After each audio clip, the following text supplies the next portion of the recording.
Ako si Dante G. Lerona. As a former platoon leader sa Charlie Company sa 60 IB. Since 2019 nga siyang pinumunuan ni under the leadership ni Lieutenant Colonel Ronald Sarmiento, sir. During that time na-encounter kami doon sa may encounter ba yon yung doon sa may Kasapa 2, Agusan del Sur. Itong nangyari, pag-insert namin sa Kasapa 2, isang platoon ko, kasama namin yung DRC na pinumunuan ni Sir Pua. Nabang nag-move kami, itong ibon na to, ang alimukon, yung sinasabi nilang wild bird. Pag move na namin, yung parang galit nang tumunog. And then sumaba yung alimukon din sa likod. Kaya ako naniwala ko diyan sa kalikasan din. Sinabihan ko yung platoon ko nga mag-ingat nga tayo to, mag-engage or something, mag-ingat lang. Kasi signals na din yun eh. Pag insertion na namin, yun ang nangyari. Kaya ongoing yung move namin sa trail. Pagdating naman sa area, sinabihan ko si Sir Pua nga, sir, dito na kami sir, kasi naramdaman ko din nga kumulo yung anting-anting ko. Then, si Sir Pua nag-move agad doon sa unahan, mga more than 500 meters o 800 meters. And then doon kami sa may kanto kasi doon na yun kumulo yung anting-anting ko. Kaya na-briefing ko yung platoon ko, sige, maglinis na tayo kasi bukas mag-engage tayo. Kaya naglinis ang mga tropa. Ang first squad ko una naglinis, tapos and then pag-assemble ng baril, sunod naman ang second squad, alternate sila. Kaya ang platoon sergeant ko, kinausap ko nga, dyan sa baba, nasa high ground kami, bukas, ma-engage tayo dyan. Kaya nakaprepare ng tropa, kinabukasan, nagbaba na kami, nagbaba sa may ganitong lalim, ang bangin, baba. Pagdating namin to sa baba, nakita namin yung parang may trackings. May kinain na durian. Sinabihan ako ng lead scout ko. Nga sino yung lead scout kung time na yon? Sir, for info, may trackings, may pagkain dito. Kaya with yan nangyari, nag-isip ako, singo, ingat kunin natin yung high ground na yan. Kinuha namin yung high ground, sabi ko, OP muna tayo. Nag-OP kami. Ang unang nag-OP yung lead scout. And after mga 3 or 5 minutes, sobrang pagod yung OP, siyempre mapagod talaga kanyan. Yung guide naman, pag OP ng guide, wala. And then may lumapit yung kaa sa akin. Sir, ikaw yung sir, mag-OP sir. On that matter, nag-OP din ako. Nag-OP ko. Pag OP na ako, doon talaga lumabas. Yung kalaban, tumayo na may dalang baril. Sumigaw ako nga, prepare, kalaban. Yun din, yung DMR namin, nga si Sergeant De La Cruz, nagdapa agad. Pagbayno niya, sir, positive, confirm. Nagtawag muna ako sa stream namin. Sir, for info, naupian na namin yung kalaban. Dito ang location namin, sir. Tapos yung, sir, nasa high ground, sir, sa bila. Naupian na namin. Yung sa advice ng stream ko nga, kung kayang dikitan. Nakaposisyon naman yung DMR namin. Sabi niya, wait for my, sir, naghintay po ako ng signal mo, sir. Kung na. Kasi confirm na, may baril na. Tumatayo sa. Sabi ko, nag-iisip ko agad na, advance post na sa kalaban. Baka pagputok natin to agad, tumba ni siya, baka makareact ang ano. Sabi ko, sige, dikitan natin.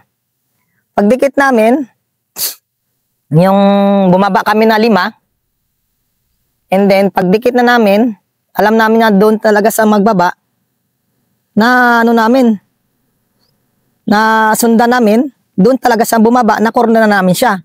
At nakuha na namin yung baril. Kaya, yung may kasama din kami ng FR, yung ano ba, na yung dati silang, yung FR na yan, yung dating doon din ano, nag-operate. Nakilala niya. Nga ito si kamag-anak ko po to, sir. Kaya, with the reason, kinuha namin ng baril.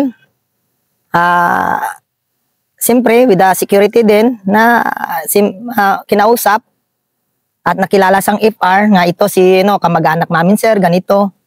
With the gather information. At na tinawagan ko nga, sir, kamag-anak pala ito ni na napaw namin, sir. Na-capture namin, sir. And then, for the safe, nakuha na namin yung baril niya. And then, nag-request po kami ng helicopter nga i-pick upin sa area. And then, pinakain muna, before that, pinakain na namin muna. Pinakain, kinausap ng maayos. Tapos, yun, nag-request po kami doon ng helicopter na pinakuha siya. Kaya, yun ang nangyari. Doon ko nakita nga yung yung pakiramdam, yung daladala, sa anting-anting na yan. And then, wag natin kalimutan yung sa taas din. At yung sa kalikasan. Observe palagi sa kalikasan kasi importante din yan. Yung pag-insertion namin na tumunog yung alimokon, ganyan din. Yung tunog ng agos ng tubig, yung tunog ng ibon, ganyan din. Yan ang mga bagay na yan na dapat natin tandaan ng bilang isang maging officer o bilang isang baguhan na officer sa area.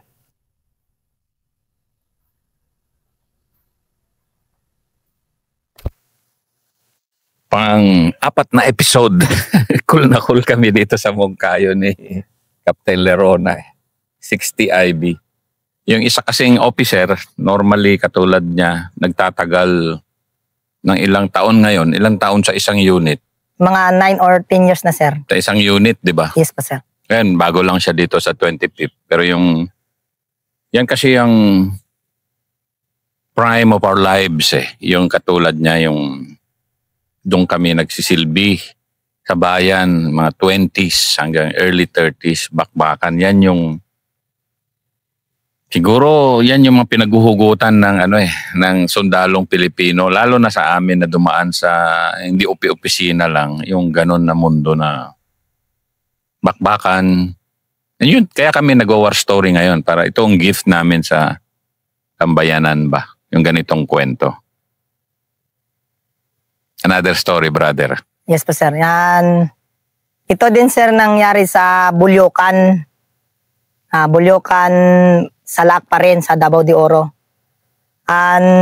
Meron kaming kasama nga armor. Armor yun, sir. Armor tapos doon kami sumakay. Ginhold muna yung armor sa gilid ng daan kasi i-clear yung area. With a confirm nga sir, with the gather information, sir, nga nandyan daw ang kalaban. With a confirm, pinadala kami agad. Strike.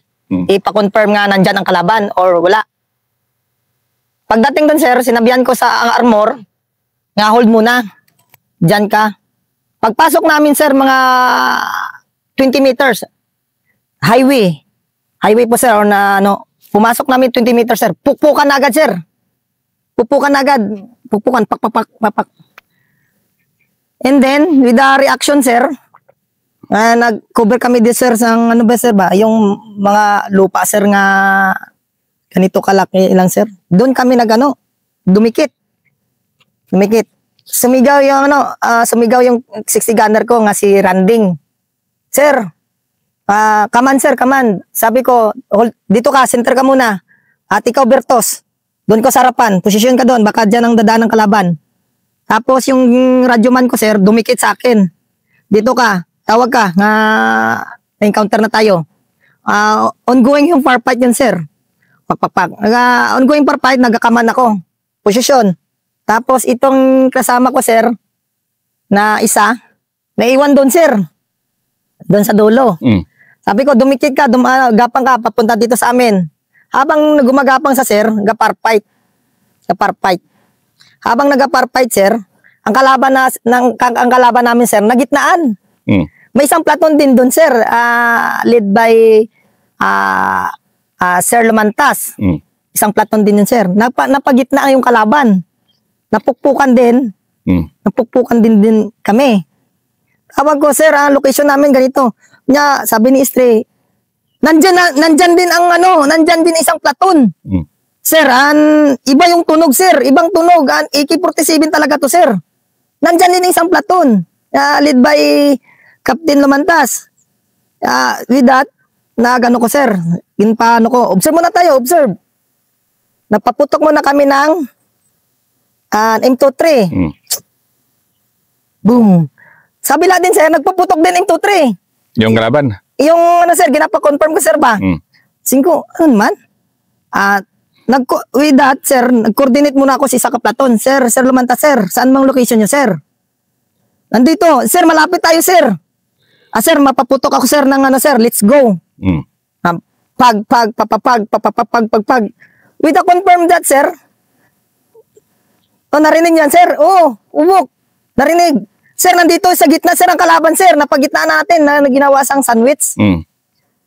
Nangyari doon, sir, na-identify na nandun sila sa kabila. Tapos ang kalaban nasa gitna. Na kami, sir, nagkalma. And then, yung kalaban pala, sir, nandun talaga. And then, after ng encounter yun, sir, nag-surrender ang kalaban. Mag-surrender niya, sinabi niya nga, sir, nandun kami, sir. Pag-scouring namin sa area yun time, sir, sinabi ng squad leader ko nga, sir, wag ka nang bumaba dyan, sir. Na-clear na, sir, eh. Kaya na-confirm na sa isang platon, nandito kami. Gusto ko babain yun, sir. Nakita pala ako ng kalaban, sir. Ay nilalabay niya na daw AK-47 niya. Kinakita niya ako nga. Pag-surrender niya, sinabi niya, sir, nakita ka, sir. Buti hindi kanya binira. Kasi ang tinanong ko sa sir nga, kasi tinapon niya yung baril niya. Nakahiga doon sa sir. Ako, sir, i-scouring ko na yung sa baba. Sinaway ako ng squad leader ko. Na, sir, okay na yan, sir. Na-clear na yan dyan, sir. Ganun ba? Sige, bumalik ako, sir. Ay, kung nagdiretso ko, sir, nakuha ko sa sir. Pero maaaring nakuha ka rin niya. Yes, sir. Ay, tinanong ko sa sir nga, may baril ka ba doon? Tinapon niya, sir, ang baril niya. No, sir. Yan yung delikado. Panabla lang na tama. Pag ganun, di ba? Yes, sir. Yun, sir, siyempre, pag scouring mo, sir, naka-kneeling ka na. Naka-kneeling ka na dyan sa yung mga nangyari na area. Bangis ba? Yes, sir. Pero, hindi man tankable tong area. Yung armor, wheeled yung armor. Di gulong. Yes, sir. Will, sir. Nag-ano ko, sir. Doon ko, sir, na pakita yung armor, sir. Dito, sir, magpasalamat din ako sa armor nun, sir. Kasi nagbagbag din sila, sir. Nagtawag, nagkontakanay, sir. Nga, sir, master, yung itong location namin, tapos yung kalaban na pagitna. Sige, sir, i-clear namin dito, sir, na left portion. Babagan namin, sir, para yun, sir, malaking advantage doon, sir, sa amin. Yung pumutok yung 50 caliber nila. Yes, iba kasi yung tunog ng bag. Yes, sir. Yung pagputok niya, sir, putol ang mga kahoy, sir. Oo. Yes, sir. Malaking impact talaga, sir. Yung iba yung tunog sa 50 caliber. Nakaka-demoralize yan. Yes po, sir. Yung sa armor na side, sir, malaking tulong din, sir. O sige nga, kwentuhan mo nga ako ang mga kwento ng mga nag-surrender sa'yo pagkatapos ng encounter na yun. Ano yung mga kwento nila doon sa side naman nila nung na-sandwich sila? Gaano daw kahirap yung nila? Yung mga kwento na ng mga nag-surrender sa'yo? Yes, sir. Katulad kay Commander Cancer at si Dato Makatindog. Si Commander Cancer, ilang beses ko na yan, sir, na encounter na palagi siyang nawawalop. Sa Lord Dalimdim, tapos sa porsyon ng Madgaw, at sa porsyon ng L. Sarmiento, nandun siya, sir. Kita niya talaga, sir, nga. Tiningnan niyo, pag surrender niya, sir, nagkitay kami dito sa 25 eh.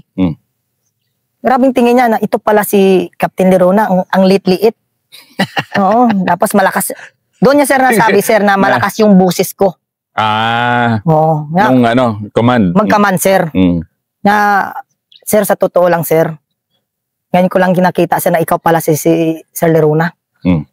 Lahat ng encounter natin, sir, natatakot na kami, sir, kasi yung command ng busis ng officer, sir, ang doon kami nagkaman ng officer. Nagkaman na, ang nagdala. Ganun ba? Yes, sir. Hindi, kasi sila ang makakapagsabi kasi kung ano tayo. Hindi tayo magtikal-tikal kasi rito dahil hindi naman pwede magtikal. Pero mas maganda talaga ito pag sinasabi na nila na ganun, yung mismo yung kalaban mo, yung Yes, nagkukwento na tungkol sa'yo. Yes, sir.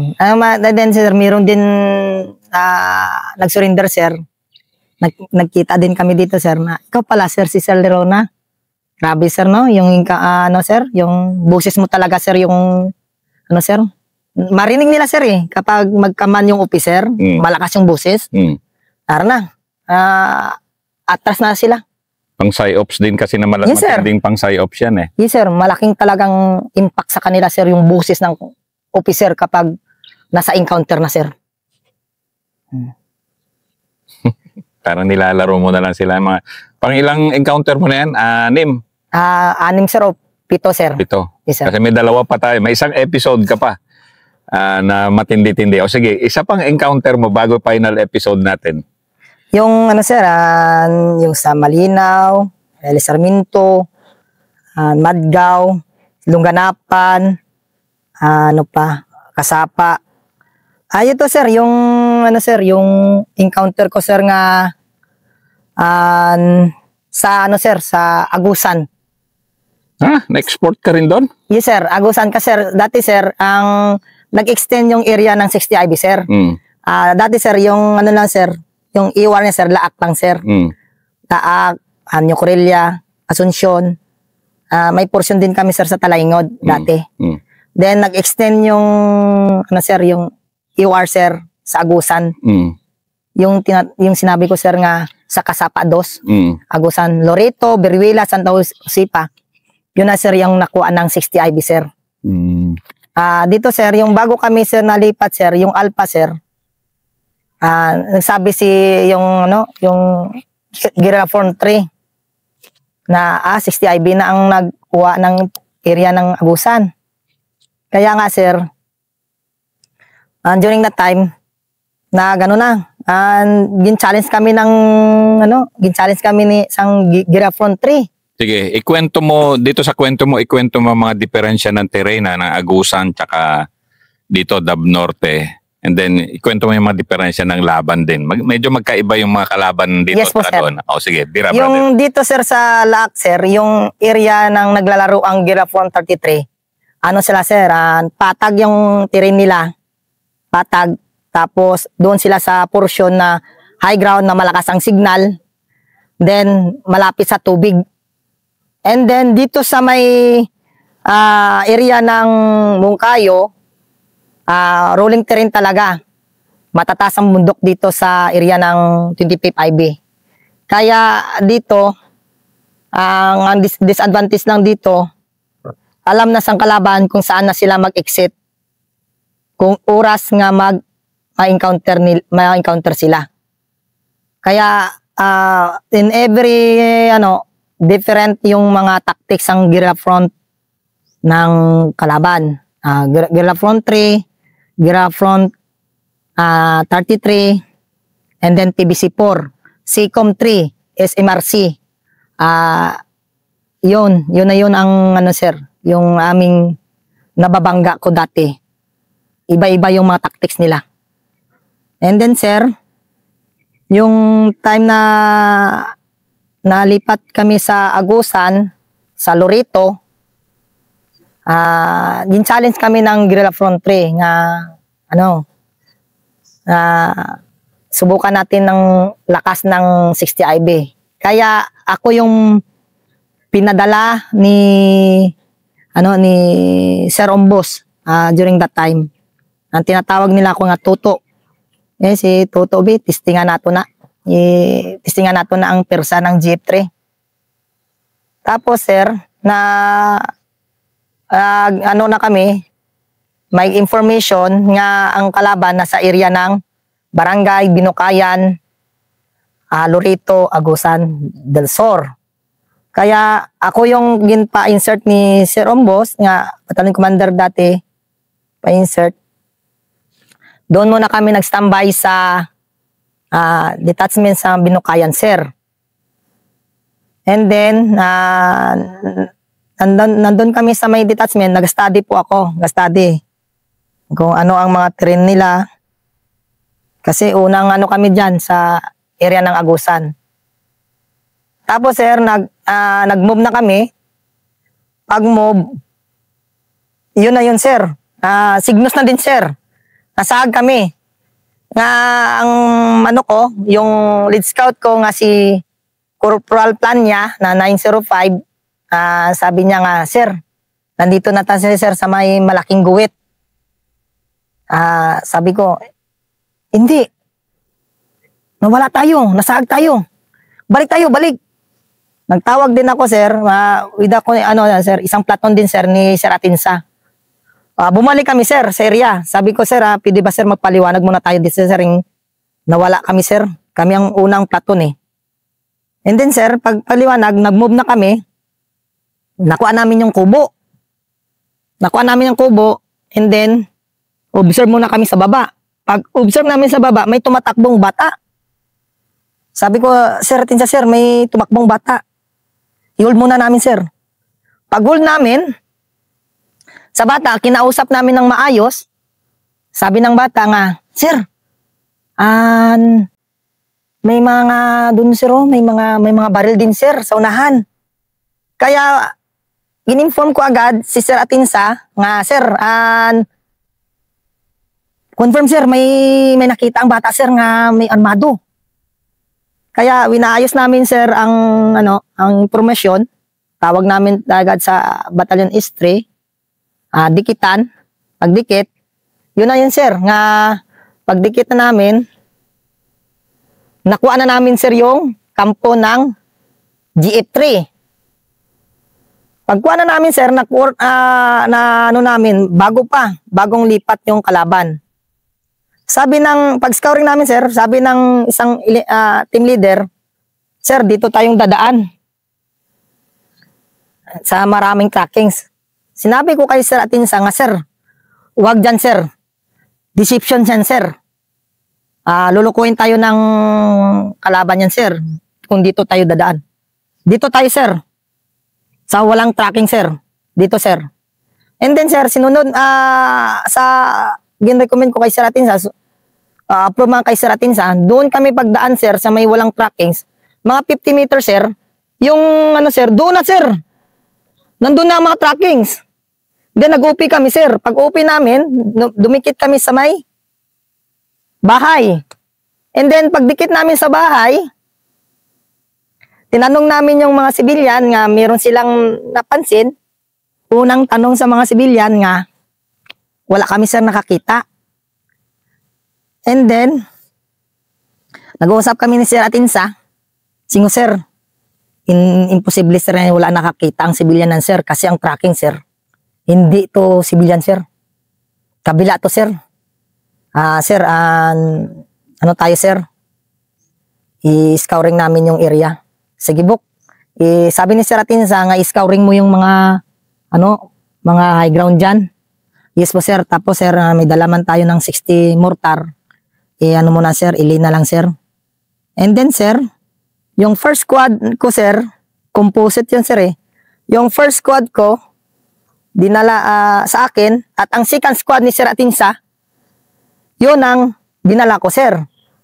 Yung platoon sergeant ko sir, nga si Staff Sergeant Troncoso, yun na yun sir, yung ko. Sige sir, i-relay ko namin sir ang mga high ground. Pagbaba namin sir, yung lead scout ko sir, nga si Corporal Planya, pagbaba namin sa creek, tiningnan niya na walang trackings. Ang daanan sir, walang trackings. Sabi niya, sir, saan tayo dadaan?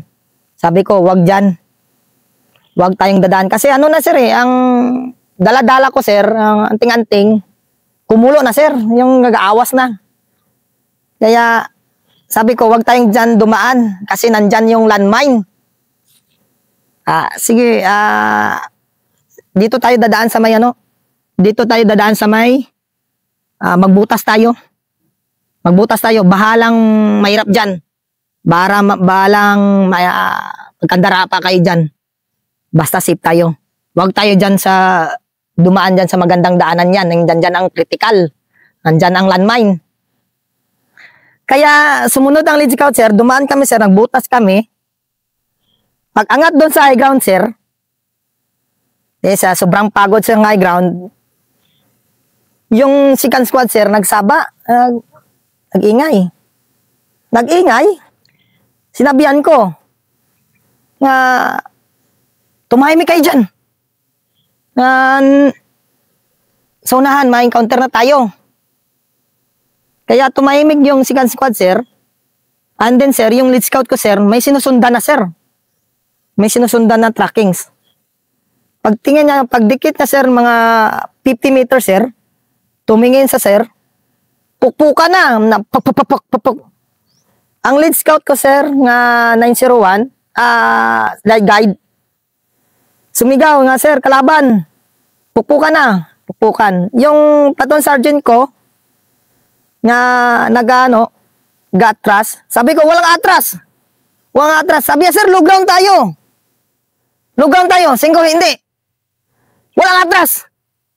Yung, nakaposisyon ng tropa, sir, ang first squad. Yung second squad, sir, naghihintay ng command ko, sir. Gapukpukan ng first squad. Singko, pukpukan yan, high ground. At sinagawan ko yung, sir, may dala po kaming RPG.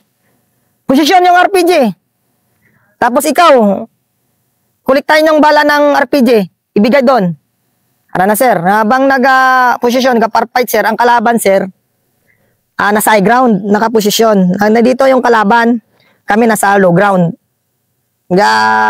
Siyempre, with walang atras. Hold the line, walang cover. Ang cover lang namin yung saging. Saging lang. Walang atras. Dikit, sipot lang. Habang nagapukpuk ang kalaban, sabi ko, RPG. Putukan mo, ibangga mo yung bala sa tuog, yung sa malaking kahoy. Unang putok, umikwas, hindi natamaan yung tuog. Then, continue pa rin.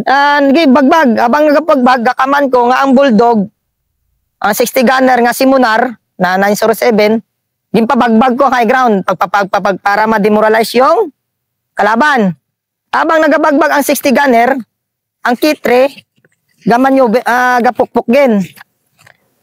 Pag pangalawang putok ng RPG, natamaan yung tuog. Pag tama ng tuog, singko, tuloy pa rin yan, ituloy, ibagbagin mo ulit. Pag putok, ang shrapnel, yung boom, nagkalat, nagputok ang natamaan yung tuog, nagkalat yung shrapnel, doon tumahimik yung kalaban. Habang nag-parfight kami, sabi ko, napansin ko yung kalaban tumahimik. Kasi sige tuloy pa rin. Nakaputok kami ng RPG sir na 7. Kawawa yung RPG ko nga gunner kasi habang sir, tumudugo yung tainga na sir. Diyan yung makikita yung tungkulin ng bilang isang sundalo nga habang parfight, dumudugo yung tainga ni Corporal Layos. 930. Parfight pa rin. Nagkaman ako doon sa squad leader ko nga prepare yung first squad na i-assault na natin. Pag-assault, first squad, assault. Pag-assault, yun, pak. Clear, sir. Left portion, clear. Right portion, clear. Pag scouring namin, 1 body count, 1 M16. Pag scouring namin sa area, kung doon kami dumaan sa daanan, nandun pala yung landmine, yung anti-personnel, Murag Balde sir ka dako. Nandun talaga, kung doon kami dumaan sa magandang daanan, wagam kami, kasi nakalina yun. Sabi sang lead scout ko nga si Corporal Tanya, sir, tama yung ano mo sir, yung ano mo, yung sinabi mo, kung dito tayo dumaan, nandyan ang landmine. Napredict ko yun kasi may nagbulong sa akin o naramdaman ko din sa aking daladala nga, huwag kang diyang dumaan, delikado kayo dyan. And then yun, dumaan kami sa kabila, yun, sakom ang kalaban ng Guerrilla Front 3. And then, tuloy-tuloy na po yun. During that time ni Lieutenant Colonel Sumalinog, tuloy-tuloy na po yun nag-surrender si Dato Makatindog at si Commander Khan dito din nag-surrender sa 25th IB. Tuloy-tuloy na po yun na nag-surrender ang mga Guerrilla Front 3 at doon din na-dismantle ang Guerrilla Front 3 sang tuloy-tuloy na series encounter. Bangis talaga. Yes po, sir. Walyol. Yes po, sir.